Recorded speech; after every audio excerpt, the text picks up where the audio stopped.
Hey everyone, it's John from Jesus Flicks, and it is time to talk about Jesus Revolution.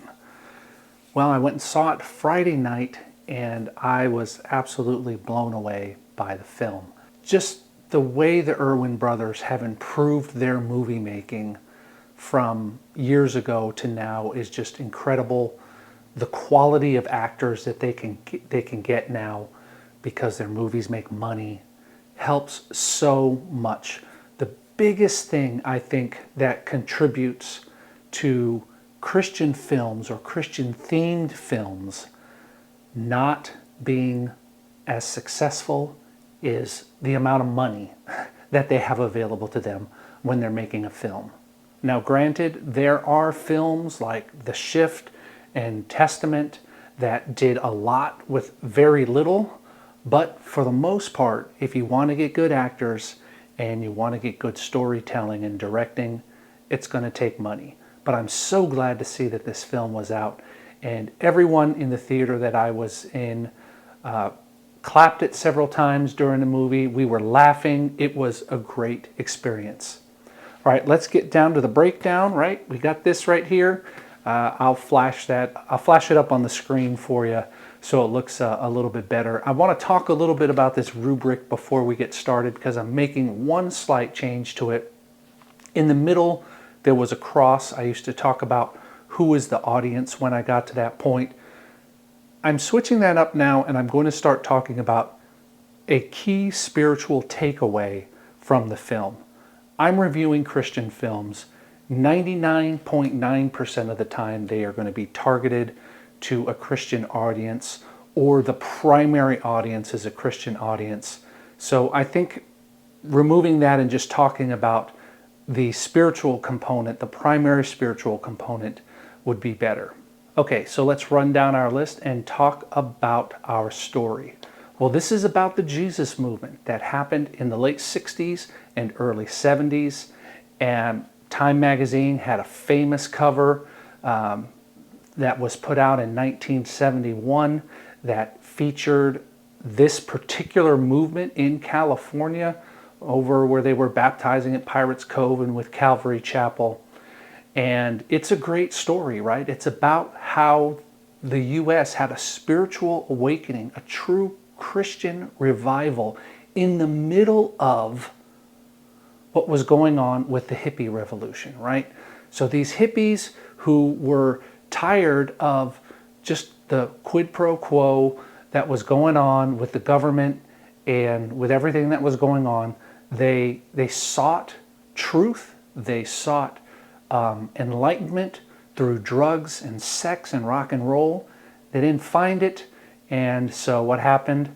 They turned to Jesus. And it's a wonderful story. It's a story of a failing church and a pastor that was out of touch with what was going on in the culture and eventually embraced the people who he feared most, who he reviled most. I think a lot of people might say, well, Chuck Smith didn't really revile them, he just didn't understand them. We don't know what was truly in his heart. Things are dramatized. And I think Kelsey Grammer did a good job of capturing Chuck Smith's personality as well as his desire to just do what God wanted. So this is really the story of, reaching out to those people that are least loved by the culture and calling them to Christ, calling them to fullness in Christ. All right, the characters. Well, we don't really have characters. We have actual people that this movie was based on. So I'll just talk about the portrayals and we'll go from there. I thought Kelsey Grammer did a great job, as I already mentioned, with Chuck Smith.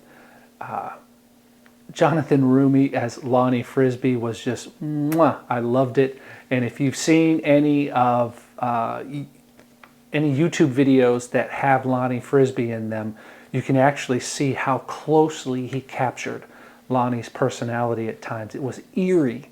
It was really eerie to me when I saw that. Joel Courtney, who played Greg Laurie, did a great job too. I really felt there was a lot of very emotional times, and I thought he did a good job with it.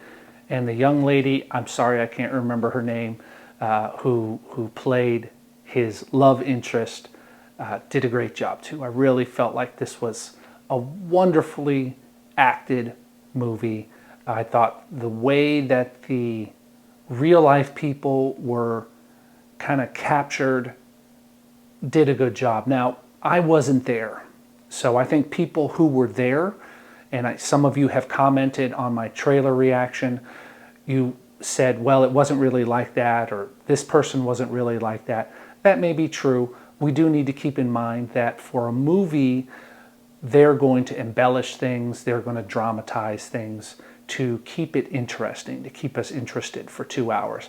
And I don't really feel like, it didn't appear to me like they went over the top with anything.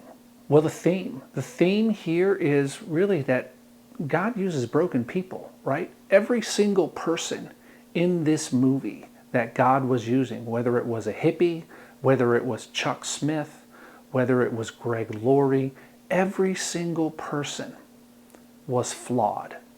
Whether it was their attitude towards someone, whether it was their immoral behavior, whatever the case was, everyone was flawed. And God pulled them out of that, and in the midst of that, used them and called them to do his work. And I think that's a wonderful theme for us. I think we need to remember that we don't need to be perfect in order for God to use us. That person that we're hoping comes to Christ, they don't need to be perfect in order for God to call them and draw them to him.